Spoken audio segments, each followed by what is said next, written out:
और चलिए अब सीधे आपको लिए चलते हैं दिल्ली, जहां मुख्यमंत्री doctor Mohan Yadav press conference कर रहे हैं। वो माफी चाहता हूँ, मैं माफी चाहता हूँ। हमारी सरकार का 1 वर्ष होने आया है। ऐसे में हमारी सरकार के द्वारा कुछ कार्यक्रमों की रचना बनाई गई, जिसमें एक मुख्यमंत्री जन कल्याण पर्व जो 11 दिसंबर से लेकर 26 दिसंबर तक इसका आयोजन किया जाएगा।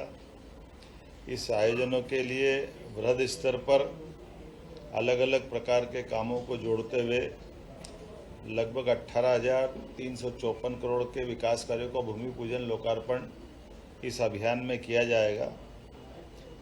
संपूर्ण प्रदेश में 28 स्थानों पर ये तो चल रहा है, ये चलते है। अब आ रही? नमस्कार, आप तो आ रही है? मैं चल रही है, बिल्कुल ठीक। मध्य प्रदेश में विधानसभा चुनाव के बाद 1 वर्ष इस सरकार का हो रहा है। ऐसे में सरकार के स्तर पर हमने 2 प्रकार के अलग अलग अभियान और पर्व 2 तरह से मनाने का प्रयास किया गया। एक हमारी जन कल्याणकारी योजनाओं को नीचे तक पहुंचाने के लिए, जनहितैषी हितग्राहियों के लिए नगरीय स्तर पर सभी वार्डों में, पंचायत स्तर पर गांव-गांव के अंदर तक हमारी 56 प्रकार की जनहितैषी योजनाओं को लेकर के हमारे वार्ड के अंदर पार्षद, वार्ड के अंदर के अधिकारी, कर्मचारी, नगरीय स्तर पर नगर निगम आयुक्तों को हमने इसका नोडल ऑफिसर बनाया है, जो 11 दिसंबर से लगा करके 26 जनवरी तक लगातार 40 दिन तक हमारे विभिन्न प्रकार की जनहितैषी योजनाओं को लेकर के जनता के बीच जाकर के जो हितग्राही पात्र पाए जाएंगे उन सबको वह सारी योजनाओं का लाभ दिलाने के लिए अभियान चलाने का निर्णय किया है। इसी प्रकार से जन कल्याण पर्व के माध्यम से हमारी बड़ी बड़ी योजनाओं को लेकर के प्रदेश के स्तर पर हमने कुछ कार्यक्रम बनाए जो लगभग एक पखवाड़ा के रूप में लगेंगे, जिसको हमने नाम दिया जन कल्याण पर्व के माध्यम से, जिसमें लगभग 18,354 करोड़ के विभिन्न प्रकार के विकास कार्यों का भूमि पूजन और लोकार्पण अलग अलग अवधि में किया जाना प्रस्तावित किया गया है। खास करके हमारे लिए यशस्वी प्रधानमंत्री के आशीर्वाद से हमारे नदी जोड़ो अभियान में हमें बड़ी सफलता मिली है। नदी जोड़ो अभियान में केन बेतवा ये बहुत बड़ी वृहद योजना है। स्वर्गीय भारत रत्न अटल बिहारी वाजपेयी जी ने स्वप्न देखा था कि यह नदी जोड़ो अभियान होना चाहिए। यशस्वी प्रधानमंत्री के आशीर्वाद से भारत की पहली नदी जोड़ो अभियान की पहली योजना केन बेतवा, जो बुंदेलखंड और यूपी दोनों राज्यों के मध्य में लगभग 1 लाख करोड़ की ये योजना है, जिसके माध्यम से हमारी इस योजना के पहले चरण का भूमि पूजन लोकार्पण माननीय प्रधानमंत्री जी समय देंगे, तो हम इस पखवाड़े के अंदर ही इस योजना को रखने जा रहे हैं। एक 20 वर्ष से ज़्यादा समय से पार्वती काली सिंध चंबल योजना पे भी हमने सहमति दी है कि हमारे राज्य और राजस्थान दोनों के हित सामान्य है और सहज है। ऐसे में पुराने काल में लंबे समय तक इस योजना को, चूँकि राजनीतिक क्षेत्र में कठिनाई हुई रहती कि विपरीत राजनीति के जब राजनेता सरकार बनाते हैं तो कमोबेश इसकी कीमत हमको चुकाना पड़ी है, लेकिन अब भाग्य से राजस्थान और मध्य प्रदेश दोनों की एक ही दल की राजनीति के कार्यकर्ता होने के नाते से यशस्वी प्रधानमंत्री के इस आग्रह से हमने भी कहा कि पार्वती काली सिंध चंबल तीनों का जल आगे जाकर जमुना और जमुना से गंगा में जाता है, अर्थात गंगा बेसिन की नदियां हैं। तो हमारे लिए ये बड़ी योजना पे काम करने का हमने निर्णय किया है। हमने सहमति दी है। आमतौर पे इस पर high court, supreme court, Madhya Pradesh सरकार बहुत दिनों तक लड़ती रही है, लेकिन हमने इसमें समाधान दिया कि इसकी ज़रूरत नहीं है, ये दोनों राज्यों के लिए बेहतर होगी। तो 10 ज़िले हमारे और बाकी के 13 ज़िले राजस्थान के, दोनों के बीच में इसका भी एक हमने अपनी जल शक्ति मंत्रालय के माध्यम से स्वीकृति दी, जिसमें लगभग 70,000 करोड़ से ज़्यादा के कामों के प्लान दोनों राज्य बना रहे हैं। यशस्वी प्रधानमंत्री के आशीर्वाद से इस योजना का जब वो चाहेंगे आगे वो अनाउंस करके हमारा MOU पे हमने मन मस्तिष्क से इसमें स्वीकृति सहज रूप से दी है। आपकी जानकारी के लिए बता दूं कि हमारे floating solar park IT park, Sondwa, ऐसे बहुत सारे कार्यक्रमों के साथ बहुत सारे प्रकार से हमने अलग अलग कार्यक्रमों और कामों को जोड़ा, जिसकी विभिन्न प्रकार की योजनाओं के साथ आपको एक पुस्तिका देंगे जिसमें विस्तृत रूप से वो मिलेगा। खास एक बात हमने कहा था कि यशस्वी प्रधानमंत्री के नेतृत्व में 2014 के बाद 2024 तक भारत 5वीं अर्थव्यवस्था बना है और 5 साल में वो तीसरी अर्थव्यवस्था बनेगा, तो स्वाभाविक रूप से राज्यों की अपनी भूमिका होना चाहिए। तो हमने अपनी सरकार के गठन के बाद निर्णय किया था कि जो हमारा 3.25 लाख करोड़ का बजट है, इसको हमने पहले साल में 3.5 लाख करोड़ का और इसको 5 साल के अंदर 7 लाख करोड़ के हमारे अपने निवेश को, हमारे बजट को ले जा करके सभी प्रकार की पुरानी योजना है, जो जनहितैषी योजना है, उस सारी योजना को चालू रखते हुए हमारा जीडीपी बढ़ाने का निर्णय किया है। इसके लिए हमने चरणबद्ध रूप से काम भी चालू किया है। खास करके संभाग केंद्र की रीजनल इंडस्ट्री कॉन्क्लेव हमने जो करना प्रबंध शुरू किया था, तो 6 हमारी रीजनल कॉन्क्लेव हुई है, जिसके माध्यम से हमारा लगभग 2.25 लाख करोड़ के निवेश के प्रस्ताव अभी तक हमारे पास प्राप्त हुए हैं। और इसी के साथ साथ हमारी 6 इंडस्ट्री कॉन्क्लेव उज्जैन, जबलपुर, ग्वालियर, सागर, रीवा और नर्मदापुरम में पिछली 7 दिसंबर तक हुई है। अगला जनवरी में हम अपनी एक 16 जनवरी को शहडोल संभाग की कॉन्क्लेव करेंगे। इसके तुरंत बाद फरवरी में हमारी ग्लोबल इंडस्ट्री कॉन्क्लेव होगी, जिसके भरोसे से हम विश्व की भी बाकी सारी निवेशक कंपनियों को आमंत्रित करते हुए हमारी सभी प्रकार की व्यवस्था में सहयोग के लिए औद्योगिकरण के इस माहौल में हम अपने प्रदेश वालों को, देश वालों को और विश्व की किसी भी वित्तीय व्यवस्थाओं से सक्षम एजेंसियों को हमारी सभी प्रकार की औद्योगिक निवेश की व्यवस्थाओं से जोड़ना चाहेंगे। मध्य प्रदेश का सौभाग्य है कि मध्य प्रदेश में पर्याप्त जल राशि है, पर्याप्त लैंड बैंक है, हमारी भूगर्भ क्षमता अर्थात माइनिंग के सेक्टर में हमने यशस्वी प्रधानमंत्री के नेतृत्व में साफ सुथरी हमारी जो खदानों की नीलामी की गई, इसमें मध्य प्रदेश सरकार को भारत सरकार के द्वारा प्रथम पुरस्कार दिया गया। ये हमारे लिए ये भविष्य की माइनिंग की बड़ी संभावनाओं में से हमारे लिए अब हम आगे प्रयास कर रहे हैं कि जो हमारा 10,000 करोड़ का इससे जो राजस्व प्राप्त होता है, ये 5 साल में 50,000 करोड़ तक पहुँचे।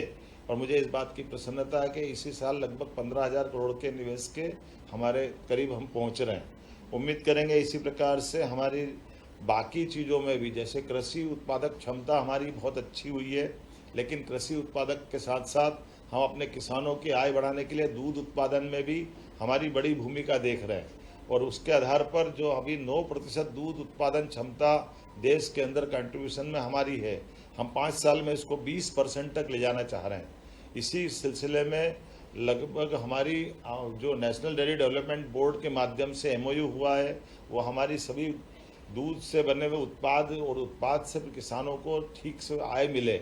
और हमने भी निर्णय किया कि दूध खरीदने पे भी हमारी सरकार बोनस प्रारंभ करेगी, अर्थात किसानों की आय बढ़ाने के लिए फसल उत्पादन के साथ साथ दूध उत्पादन में भी उनकी अपनी आय बढ़े, इस दिशा में हम काम कर रहे हैं। कुछ स्थायी प्रकृति के काम भी बहुत सारे चालू किए हैं, साथ ही साथ चिकित्सा क्षेत्र में भी हमने काम किया है। यद्यपि कुछ आंकड़े आपको जरूर बताना चाहूँगा। 2004-05 तक जब हमारी सरकार माननीय उमा जी के नेतृत्व में बनी, बाद में बाबूलाल जी गौर के नेतृत्व में बनी, बाद में शिवराज सिंह जी के नेतृत्व में बनी, तो हमारे 2005-04 के पहले हमारे पास कुल 5 मेडिकल कॉलेज थे। और 5 मेडिकल कॉलेज की तुलना में हमारे पास 2023-24 तक आज की स्थिति में हमने, मेरे आने के बाद 3 मेडिकल कॉलेज चालू हुए, उसके पहले के और बाद के मिला करके आज 30 मेडिकल कॉलेज हमारे अपने मध्य प्रदेश में हुए हैं। लेकिन ये 1 साल के अंदर हमारे 14 मेडिकल कॉलेज पीपीपी पे और 8 हमारे निर्माणाधीन है, अर्थात अब 1.25 से 1.5 साल के अंदर लगभग हम 50 मेडिकल कॉलेज अपने यहाँ राज्य में लाएंगे। ये सबसे तेज़ गति से बढ़ने वाले हमारे मेडिकल चिकित्सा की दृष्टि से बड़ी उपलब्धि रहेगी। इसी प्रकार से 5 आयुर्वेदिक मेडिकल कॉलेज इसी साल हमने खोलने का निर्णय किया है। कुल मिलाकर के चिकित्सा की सभी विधाओं में लगातार प्रोत्साहन देने के कारण से 55 एक्सीलेंस कॉलेज भी हमने अपनी नई शिक्षा नीति के अंतर्गत राज्य सरकार द्वारा खोले गए, जहां पहली बार अपने कॉलेजों के अंदर सभी प्रकार की शिक्षा में प्रोत्साहन देते हुए महाविद्यालय के विद्यार्थियों को भी बस से आने जाने की सुविधा ये अपनी मध्य प्रदेश सरकार द्वारा प्रारंभ की गई है।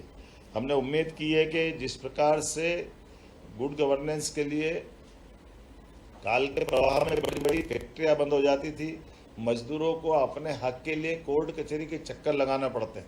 उदाहरण के लिए हुकूमचंद मिल का 30 साल से उनके हक का पैसा मजदूरों का 7,000 मजदूरों का पेंडिंग था। हमने त्वरित गति से निराकरण करते हुए नीतिगत निर्णय लिया कि मजदूरों का भुगतान सरकार करेगी, बदले में मिल या बाकी चीज़ों की लैंड सरकार रख लेगी। इसके बलबूते पर हुकूमचंद मिल के आधार पर हमने 4,800 श्रमिक परिवारों को 224 करोड़ की धनराशि का भुगतान यशस्वी प्रधानमंत्री की मौजूदगी में किया गया, जो एक बड़ा अपने आप में ये उस संकल्प की तरफ ले जाता है जो निवेशक और श्रमिक दोनों के साथ सरकार खड़ी है। श्रमिक को भी हम अधूरे में नहीं छोड़ सकते। इसी प्रकार से जो भविष्य में हमारे पे भरोसा करने वाले इंडस्ट्रियलिस्ट हैं, काल के प्रवाह में लंबे समय तक चलाने के बाद टेक्नोलॉजी अगर पुरानी हो जाती है तो भी हम अपनी भूमिका निभाने को तैयार है। उम्मीद कर रहे हैं आने वाले समय में हमने जिस प्रकार से और भी कई काम किए, खास करके लाडली लक्ष्मी योजना, लाडली बहना योजना, इस पे हमने आने के बाद 250 रुपये चला है। यद्यपि हमारे विरोधी दलों ने कहा था कि केवल चुनाव तक की योजना है, बाद में बंद कर देंगे, वित्तीय व्यवस्था खराब हो जाएगी, लेकिन हमने उस पर भी धनराशि बढ़ा करके इस संकल्प की पुष्टि की है कि हमने जो कहा है वो हम करके दिखाएंगे। नारी सशक्तिकरण की दिशा में ये सारी योजनाएं उसी प्रकार से चालू रहेगी। मुझे इस बात की भी प्रसन्नता है कि हमने एक नए एयरपोर्ट का लोकार्पण रीवा एयरपोर्ट के नाते से किया है। एविएशन की दिशा में हमने बहुत बड़े काम अलग अलग प्रकार से किए हैं। उसी के सिलसिले में हमारे अपने रीजनल एयर कनेक्टिविटी भी बढ़ाई है, जिसके आधार पर टूरिज्म को लेकर के सिंगरौली, भोपाल, रीवा, सतना ऐसे कई छोटे सेक्टर में भी हमने अपनी लोकल हवाई सेवा भी उपलब्ध कराई, जो हवाई यातायात के साथ साथ पर्यटन को भी बढ़ावा दे रही है। हमने प्रयास किया है कि हमारे एयर एम्बुलेंस की सुविधा के माध्यम से आयुष्मान योजना के आधार पर बीमार या डॉक्टर और कलेक्टर की दोनों की सलाह पर उसको और उन्नत हॉस्पिटल तक पहुंचाना होगा, तो एयर लिफ्ट के माध्यम से हम उसकी जान बचाने में उसके आयुष्मान कार्ड के आधार पर ही एयर एम्बुलेंस की सुविधा दे रहे हैं और बड़े पैमाने पर इसका हमको अच्छा रिस्पांस मिला है। ऐसी बहुत सारी योजना में काफ़ी चीज़ें बता सकता हूँ, जैसे हमने लाडली बहनाओं को 450 रुपये में गैस टंकी की रिफिलिंग की सुविधा प्रदान की है, और भी बहुत सारी चीज़ आपको मिलेगी। मैं उम्मीद कर रहा हूँ कि ऐसी सारी सुविधाओं के साथ हमारी सरकार लगातार आगे बढ़ रही है। मुझे लगा कि आज आपके बीच में बात करना चाहिए, तो कुछ ऐसे मैंने अपनी कुछ बातें कही है। कुछ हमने नवाचार भी किए हैं, जैसे हमारे यहाँ कुलपतियों के नाम आमतौर पर कुलगुरु पे हमने किया है। ये हमारे पहले महाराष्ट्र की सरकार ने इसको लागू किया हुआ है, पहले से हमारे यहाँ कुलपति कुलगुरु कहाए जाएंगे। ये बीते साल ही हमने निर्णय किया है। ऐसे हेल्थ के सेक्टर में हमने निर्णय किया है, पहले हेल्थ डिपार्टमेंट अलग, हेल्थ एजुकेशन अलग, दो अलग अलग मंत्रालय थे। हमने कहा ये अनावश्यक है, इससे खर्चा भी बढ़ता है और सुविधा में भी असंगत होती व्यवस्था, इसलिए दोनों मंत्रालय को एक करके हमने एक ही मंत्री को ये दोनों काम दिए। पशुपालन के साथ साथ हमने जनहितैषी भी कई सारे निर्णय किए कि अब हमारे यहाँ पर आमतौर पर बीमारों को लेकर के आने के लिए एम्बुलेंस होती है, और किसी कारण से किसी की मृत्यु अगर हो जाए तो कोई हाथ में, कोई ठेले पे, कोई काय से ले जाता था। हमारी सरकार ने निर्णय किया कि सभी हॉस्पिटल में सब वाहन दे करके, जो जहाँ, क्योंकि भौगोलिक रूप से हमारा राज्य बड़ा है, तो हर व्यक्ति को संवेदनशीलता के आधार पर उसको अपने घर तक पहुंचाने के लिए सरकार सब वाहन देने की तरफ आगे बढ़ी है। मैं और भी कई सारे निर्णय बता सकता हूं, खास करके रानी दुर्गावती के नाम पर हमने अपनी रानी दुर्गावती जी का 500 जन्म शताब्दी वर्ष चला रहा है, इसलिए उनके पहली राजधानी गढ़मंडला की राजधानी जबलपुर में थी, उनके नाम पर हमने कैबिनेट की। एक और उनकी राजधानी संग्रामपुर में थी, वहाँ भी हमने कैबिनेट की है। साथ ही साथ कोदो कुटकी पे हमारी तरफ से 1000 का अनुदान जोड़ते हुए रानी दुर्गावती योजना के आधार पर श्री अन्न योजना को भी प्रोत्साहन देने का निर्णय किया है। बताने के लिए तो काफ़ी कुछ है, लेकिन मैं उम्मीद कर रहा हूँ कि ये सब आप आगे इस सारी बातों को धीरे धीरे। एक बड़ा काम हमने पहली बार ये किया है कि किसानों के लिए सीधे सीधे साइबर तहसील की व्यवस्था देश में पहली बार लागू की है। अगर कोई किसी की आमतौर पर कोई रजिस्ट्री करा लेता है, विक्रय पत्र का पंजीयन कराता है, तो फिर पटवारी गिरदावर के पास नामांतरण के लिए उसको जाना पड़ता है। हमने प्रबंधन ये किया है कि जो भी कोई अपनी संपत्ति का हस्तांतरण करेगा, ऑटोमेटिक साइबर तहसील के माध्यम से उसका नाम चढ़ जाएगा। ये पहले देश में पहला प्रयोग है जिस आधार पर हमने सभी की सहूलियत देते हुए इस सिस्टम को बनाया है। इसके भी 3 चरण है। पहले एक बड़ा नंबर अकेला उसका हो रहा था, बाद में 1/2 वालों को भी ले रहे हैं, अब 1/3 अर्थात एक नंबर के 3 हिस्से हो गए, तो तीनों का भी पंजीयन हमारे साथ हो ही जाएगा। इसी प्रकार से प्रधानमंत्री जी के एक पेड़ में माँ के नाम, इस अभियान के लिए भी हमने काम चलाया। पुराने जल स्रोतों के संरक्षण और पुनर्जीवन के लिए भी जल गंगा अभियान हमने चलाया है।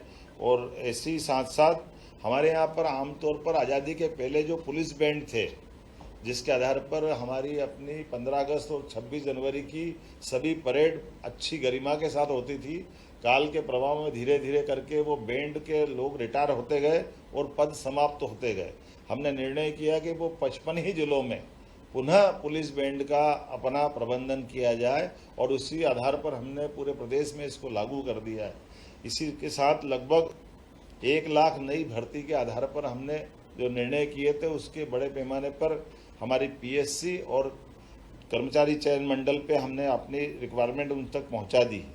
नारी सशक्तिकरण की दिशा में पहली बार हमारे राज्य ने 35% पद अपनी बहनों की नियुक्तियों के लिए, ये हमारी सरकार ने निर्णय लिया माननीय मोदी जी के इसी भाव के आधार पर कि हमारी शासन में भागीदारी दोनों की बराबरी से होना चाहिए। मैं उम्मीद कर रहा हूँ कि बहुत सारे कामों को लेकर के कई वर्ल्ड रिकॉर्ड भी बनाए हैं, कई अलग अलग, जैसे उदाहरण के लिए खजुराहो फेस्टिवल हमारा होता था, उसमें 1484 कथक नृत्यों के साथ में उनका अपना वर्ल्ड रिकॉर्ड बना गिनीज बुक में। ताल दरबार जो तानसेन की नगरी है, वहाँ हमारा उस पर वर्ल्ड रिकॉर्ड बना।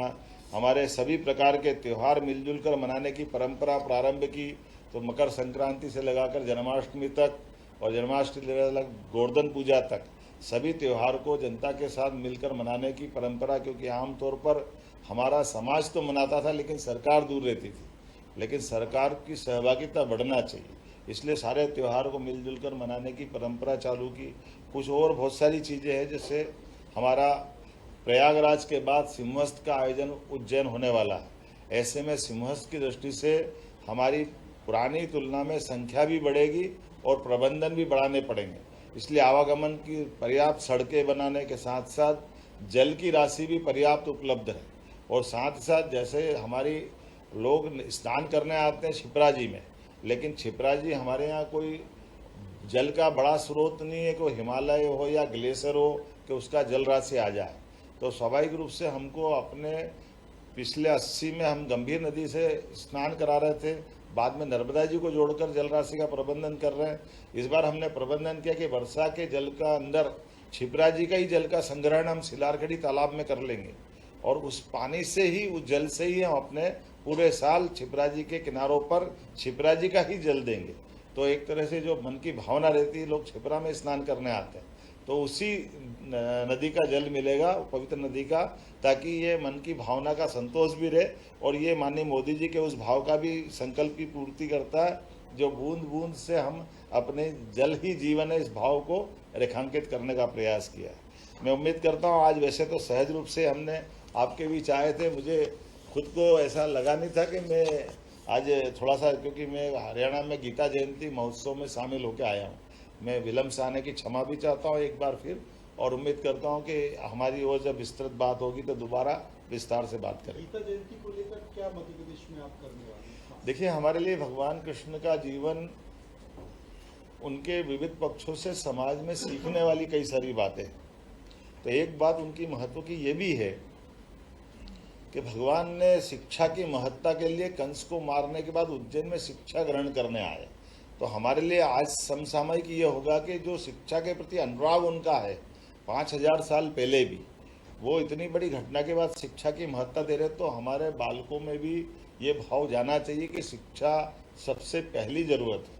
इसलिए हमने इस बात को रेखांकित करते हुए गीता जयंती उत्सव में भी भाग ले रहे हैं और गीता जी के विविध पक्षों से समाज में भी बात पहुंचा रहे हैं। आज भी हम देखते हैं कि गीता गूगल सर्च करेंगे दुनिया में सबसे ज़्यादा पढ़ी जाने वाली पवित्र पुस्तकों में से एक है, तो स्वाभाविक रूप से लोगों की उसमें रुचि भी है।